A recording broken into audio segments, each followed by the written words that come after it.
খুবই মন খারাপ নিয়ে বাড়ি ফিরলাম, কারণ রিধি আমার সঙ্গে নেই। এই বেলাটা সম্পূর্ণ একা রিধিকে ছাড়া কাটাতে হবে। কি করে কাটাবো সেটা বুঝতেই পারছি না।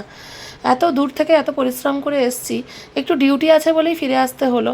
তো ঘেমে নিয়ে এসছি, চলো ড্রেসটা চেঞ্জ করে নিই।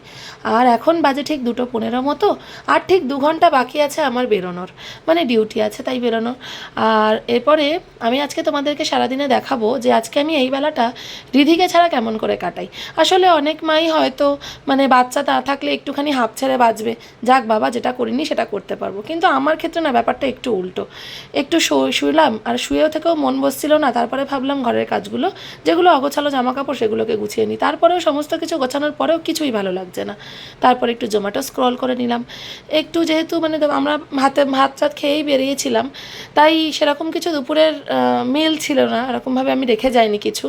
তো দুপুরবেলা 2:15 নাগাদ যথাযথই খুবই খিদে পেয়েছে।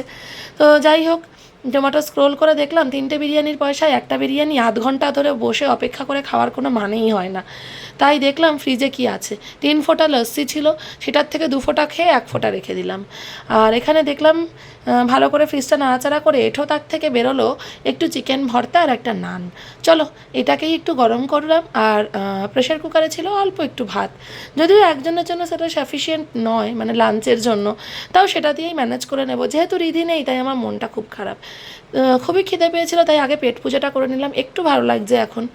আর এবারে দেখলাম এই বন্ধ ফ্যান আমাকে মনে করিয়ে দিচ্ছে, আর এই ফাঁকা বিছানা আমাকে মনে করিয়ে দিচ্ছে যে এই সময় রিধি এখানে ঘুমায়, আর এই বন্ধ ফ্যানের আওয়াজটা ওকে খুব ভয় লাগায়। তো এই কথাগুলো মনে করাতে আমার আরও মনটা খারাপ হয়ে গেল।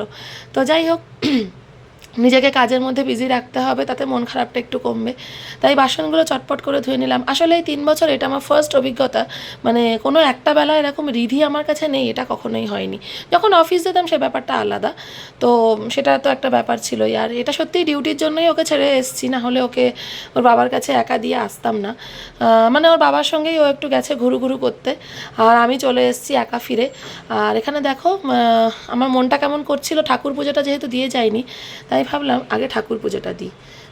আর এখানে দেখো আমি নিজের গাছ থেকে কয়েকটা ফুল ছিঁড়ে ঠাকুর পুজো দিচ্ছি। গাছে কয়েকটা গাঁদা ফুল ছিল আর হয়েছিল একটা জবা ফুল। আমি নিলাম আজকে জবা ফুলটাই, কারণ গাঁদাগুলো আরও থাকবে, ওগুলো পরে নিলেও হবে।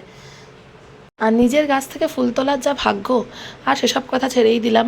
আর এখন আমি মন দিয়ে একটু ঠাকুর পুজোটা করে নিচ্ছি, কারণ যতটা আমি কাজের মধ্যে বিজি রাখবো নিজের মনটা তত ভালো থাকবে। আর ভাবছি কখন ডিউটির সময়টা আসবে। হয়তো অনেকের ক্ষেত্রে সেটা উল্টো হয় যে তারা হয়তো নিজেদের মতো একটু মি টাইম কাটায়, কিন্তু আমার কেন জানি না মানে রিধি আমার মি টাইম, মানে রিধিকে ছাড়া আমি কিছু ভাবতেই পারি না।